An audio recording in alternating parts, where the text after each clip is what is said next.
Hey guys, welcome back to my channel. Today I'm doing a video with Raven and she's going to be reading my cards for me. So this is Raven right here. They can see you.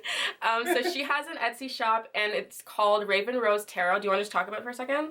Just let them know what you do. So just to kind of explain what kind of tarot reader I am. So I'm not necessarily, I kind of describe myself as a spiritual counselor. So it's not like, oh, I want to figure out where my soulmate is. Well, if your self-love is not in check, you ain't got no soulmate. So very true. I work with you on every level, from your emotions to your spiritual guidance. I'm also a medium and an empath. So an empath means that I feel your emotions, which, by the way, I was channeling Ashley before we started, so I got a little bit of an idea of what's going on. And, you know, my guys were already chatting up. And then I'm also a medium, and my job is to channel it all through and give it to you in the most concise way. So that's all about me. That is so cool. Oh my god, I'm so excited. I'm like nervous but excited. By the way, if you guys see this here, I'm eating gummies, so if it makes noise, sorry. We're doing a love reading today, am I correct? Yes. Alright, so one thing I want you to do, I have all my clients do this when they're video chatting me, I want you to just send your energy to the cards, like put your hand on the screen or something, cool, and just kind of send your energy to it. Do I have to close my eyes or anything? Yeah, you can do whatever you need to do, just send it. I'm already feeling your energy. Girl, you feisty girl. Oh, okay. Yeah, I'm good. Oh, okay, awesome. So let's get started.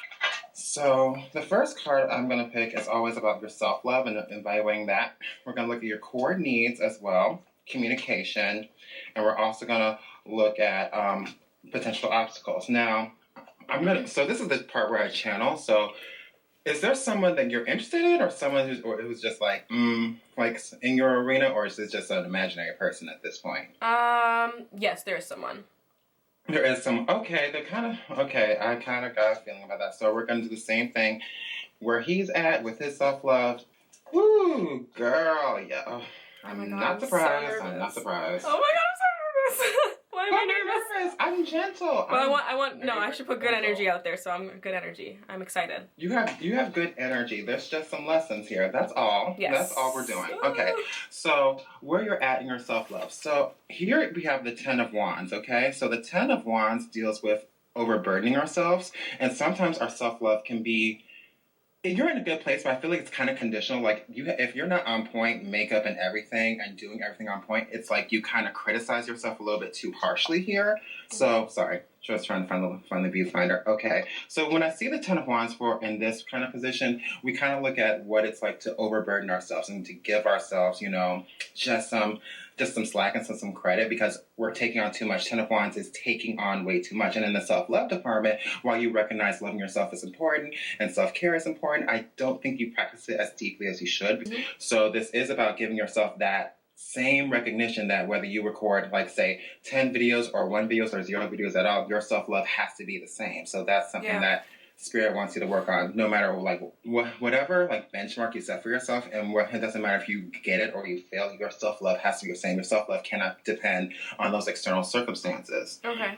In the core needs, this is a beautiful card. So this is the Two of Cups. So this is like a really soulful connection, a soulful experience. The Two of Cups, when this shows up in a reading, and this is coming up in your needs. So what you need out of a partner is that real soulful, equally yoked, and I mention equally because you can't be like doing everything. It has to be a true 50-50 partnership. It has to be very balanced.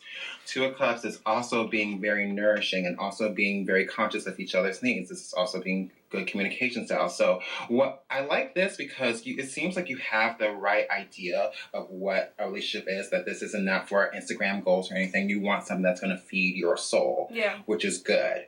In the core need, what's core needs? Oh, communication. So communication, we have the Six of Wands, okay? And I love this because it has colored people on here, by the way. Oh my god, I love it. So Six of Wands talks about your communication style. You tend to teach and communicate at the same time, and it's just like you come across like a spiritual teacher in some ways. And now you're like, I'm the amateur guru, but there is stuff working through you as well. Also, just a little side note, this also might be relating to some spiritual gifts that are also coming up. So Spiritual gifts. I believe clairaudience is a big one for you because of the music. So you get messages specifically by the music you listen to, especially if you listen to Janae Aiko or anything like that. She's like super, super spiritual. I literally feel her when I listen to her music. Yeah. Yes. She makes me cry. I'm not sure if you heard the term empath. Yes, I am for sure. So you two are also an empath. But the Six of Wands, it talks about your communication style is that it's not like you do it intentionally, but you just teach. And then there's another gift that's attached to it called claircognizance. Now, what claircognizance is the ability to actually filter in spiritual messages just instantaneously. Mm-hmm. When we have potential blocks here, when it comes to relationship, we have the Page of Wands here. So the Page of Wands is like you kind of get distracted. It's like something comes around, you're like, ooh, shiny, and I go over the way. So it's a matter of like putting some focused intention, and this is about setting the intentions as well. This also relates to that clairaudience and you can use your distractions to kind of help you, because let's say like you have like things going on like school, so all that stuff, you're trying to think about that. You can still kind of be mindful of like, okay, I still want to put this out. Like I'm going to, I'm not sure if I'm making sense at this point, but it's about utilizing your distractions, but still being mindful of them and still being mindful of like what is, when it comes to love, about being mindful of what you're looking for and what you're really seeking out. This also can describe distractions as in other men besides the guy that you're kind of looking at. This is about channeling those creativity and kind of tuning into your spirit guides and tuning into your own higher wisdom to kind of say, okay, what do I need to know about this? And that kind of teaches you. So I kind of have a style where I'm trying to teach you about your spiritual aspects as well, not just, tell you the future per se. So when I'm looking at your side as a whole, so we're just dealing with your side. So the thing is, you have a lot on your plate. And you have all your cards are Wands cards, so that's fire, creativity, energy, solar energy, also sacred masculine. That's what you personify the most because that's what gets shit done. And the sacred feminine allows it to draw it in. So that's where you need to kind of balance out, and I think that's what this guy is going to ultimately do. He's going to balance you out and draw out that sacred feminine too, so you don't have to necessarily work. You can actually attract and let things come back, because there's a dance. And there are things that our spirit learns by allowing things to just come to us and also by going out and get it. So there has to be a balance. So now I'm going to look at his side over here. So where he's at right now in his self-love. So I think, I keep trying to find. So this is the Six of Swords here. Well, the Six of Swords is talking about a movement of some kind, and this is very much so a mental space. So this is trying to get from one level to the next. So where I'm kind of seeing and feeling his energy, first off, good dude, but he's still trying to figure himself out, and he's still trying to get to know himself. I don't think he's starting to identify points of his self-love, but then it's harder for guys to kind of connect with self-love because that's a very feminine aspect. But then that's something that, that needs to happen. This kind of tells me that he is and he has all feminine cards here. So that's interesting that you are like the masculine, he's the feminine. So that is interesting. So you guys are going to balance out each other in that way. Yeah. I'm just tuning in here. Sometimes your past life might show up here, and I feel like there is a past life connection here. We might need to do a separate reading outside of this to see that. But there is something, when I'm looking at these two spreads, there's something very familiar about what's going on here. It seems like this isn't your first dance together, if that makes sense. Where he's also at in his needs, so he's very indecisive.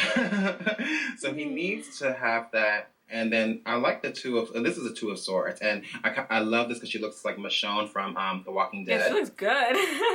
But with the message here in the Two of Swords is just, just getting some self-confidence. I think that's also going to be a need that shows up in feeling some sense of confidence and being like, because I think you're also like an encourager too. You're big on encouraging people. You're big on spreading that self-love. I think it's going to be good for him. And the core needs, so this is the Queen of Pentacles here. So it's interesting that shows up in an archetypal form as a core need. So they're almost like, now this might be a little problematic for your type of energy as well, because there's almost like this is not just a girlfriend. This could be almost like a motherly kind of instinct as well that he kind of looks for. Now, I don't know what his relationship is like with his mom, but there might be an insecure attachment to his natural mother, or whether he feels like he has to cling to her all the time for that security, or they feel like, whichever way of the spectrum. This is just me interpreting at this point. But with that aspect coming in the core needs section, we're dealing with someone who really does need to nurse that feminine attachment.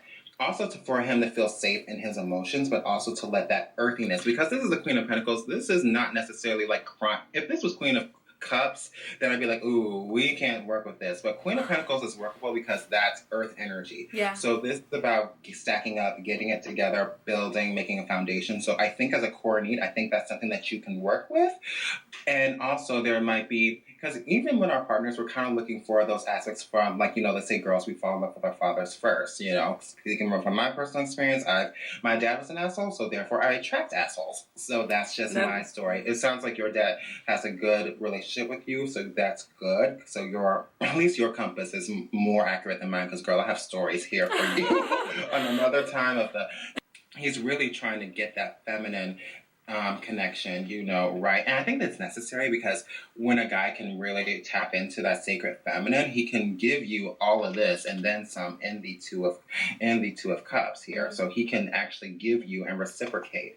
And so he's not working from a wounded place where he's just trying to showboat, and then it's like they do good for a while and then they fuck up later on. So can I swear on this? Yeah, it's fine. Here we have the moon card. So this is about being kind of haunted by disillusions, if that makes sense. So he has, I think what makes him so indecisive is he can't figure out what's real. He might be an empath as well, so he doesn't know which feelings are real of his, like what is, what is, because the moon card is all about illusions. But this also kind of like, I'm also picking up there's a little bit of PTSD involved with him, and I'm saying that very loosely here because I'm not a therapist. I'm not going to diagnose him with PTSD, but there might be nightmares or reoccurring dreams that as I'm feeling, because I'm tapping into his energy as well, because this moon card, it makes me think of nightmares as well. Normally, when I look at the moon card, I just think of illusions, but they're also like nightmares, and there's also this kind of lingering insecurity. We have the Tower card here. So the Tower card is interesting because what's connecting you is that you guys kind of find each other in chaos. So with the Tower card, it's about helping each other through the chaos. And I think, but in a way you guys kind of thrive. I kind of get the sense that you guys are both mad procrastinators. It's kind of a sense of structure here. And it's almost like when you two get together, there is this sense of structure, because this is the Emperor card. The Emperor card is all about setting up the boundaries, making the list, checking it twice, just getting shit on the road. So I think that you guys encourage each other, getting that money, and it seems like the friendship is really, really strong. Similar backgrounds, like-mindedness, and things like that. But I think the emotions need to surface through a little bit. So I'm just going to draw a clarifier. Okay. So we have the King of Pentacles. I think this is the kind of man that he is aspiring to be. He wants to get his money in order. And mind you, this card, if you look at this card, he's sexy, honey. So. And I'm like, every time I look at this card, I'm like, damn. I think this card aspires what he has to be, and he doesn't want a lot of distractions, but yet I still feel like he cares for you in a deep way. Let's see. Another King of Wands, Four of Pentacles, Ace of Wands. You guys are more, okay, so y'all are not going to be the lovey-dovey couple, and it just doesn't feel like it's that overbearing of emotion, but just understanding and filtering it through. Yes, there's going to be vulnerability here and there, because with the Ace of Wands, what this tells me is that you guys are going to understand each other in such a way that you help each other soar, because there is a sense of being vulnerable, but not to the point where it's like, it's not like dating like a Cancer or a Pisces where the emotions are just so inundating, where this is more like, so with the King of Wands here, I think this is kind of talking about your archetype here, and it's funny you show up as the King of Wands and he shows up as the King of Pentacles, but the Wands is about, being very crafty, being, very diligent, but also have that spontaneity, which he loves about you. The Four of Pentacles, though, is like, I feel like you guys just need to share just a little bit more. You guys feel similarly about emotions, where it's just like too much is just not good. So what I would suggest, maybe like around a full moon, because full moons tend to bring up emotions much more naturally because of the feminine cycle. Yeah. And I think that you guys both correspond with those moon cycles pretty well. So moon cycles are really good. Full moons are good for manifesting. New moons are good for clearing. So and it might just work out where on a full moon or near a full moon cycle, we're starting to like not be as guarded. We're starting to just explore the emotions a little bit. So everybody asked, so you told me at this, what's the answer of the reading? So mind you that the answer is going to be within you because this is about the choices that you guys are making. Mm-hmm. You guys tend to thrive under chaos, but at the same time, it's easy to lose each other in that chaos as well. What I'm feeling from this is that there needs to be a bit more communication because I don't see a lot of swords here and I don't see a lot of cups here. So there is that need of the communication and the vulnerability at the same time. There is potential there, but it's about just getting to that point. I think that when you guys do hit that point, I think you're going to be very, very happy with what comes out of him and the person that he becomes and the person that you become. What I was channeling beforehand about this guy in this relationship is that this was going to be a big lesson for you in managing both your strength and your vulnerability at the same time, because this is no one who you can have a friend with, even though I feel like you're good at communicating, with your friends or things like that. But there is a certain level of intimacy that comes in a romantic relationship that just doesn't happen most of the time in a platonic relationship. So I think that's where the lesson is for you, and kind of going. I still think he's still kind of on the indecisive front about everything because again he just doesn't know, because I feel like his boy's talking like, oh yeah, she's so cute, girl, boy, why don't you go in for it? And he's like, I don't know, because then he's an empath too, so he's channeling messages, and I think it's harder for males as empaths because they don't always have the access to their emotions that's the way that females have. So that's one aspect. So I really do think if I were to give an overall answer, this is good possibilities. I think this just depends on how ready you are. Communication is on point. It's about what you're communicating about, because it seems like it's all buddy, but the emotions aren't coming out. So any questions or anything I need to clear up? Honestly, you answered everything that I was thinking, so no. Like every time I had a question in my head, you'd answer it. So I'm like, oh, never mind. It made a lot of sense. Like it was really cool. Like I'm good on everything. I would tell you right away if he was a fuckboy. I do not fuck around because I've had girls come in here and say like, how's my man doing it? He's an asshole. Oh my god. Can you imagine that's my video? That would suck. Now we're going on to your career. So, oh my god, so what I'm going to pick is like 3 cards that represent your strengths. Sorry, one sec. What I'm going to do, I think I might do a part 1 and part 2. Okay. So what I want to do right now is stop this recording and then restart it so I have 2 separate footages. Yeah. And then I might post like the love one this week and then the career one in like 2 weeks, if that's cool with you. Yeah. Okay. Yeah, that's perfect with me. So yeah. You know girl, what? I'm fine with that. So let me just end this recording 1 second. Did I end it? Yes, I did. Hey guys, so we totally forgot to film an outro. I don't know how I forgot, but I did. So, part 2 will be coming up really soon. Don't forget to check the description down below if you want to get a reading from Raven. She's super, super affordable. She does it on Etsy. That's how she sells it. And then you can like FaceTime or whatever you want, Skype. But yeah, I hope you guys enjoyed it. Stay tuned for the part 2 of this video. Also, don't forget Zodiac merch. Link is in the description, zodiachaven.com. Get all your shit. You can buy it for Christmas, you can buy it for whenever, but it's really cute, so go check out my Zodiac merch, and that's basically it. I'll see you guys next time. Bye.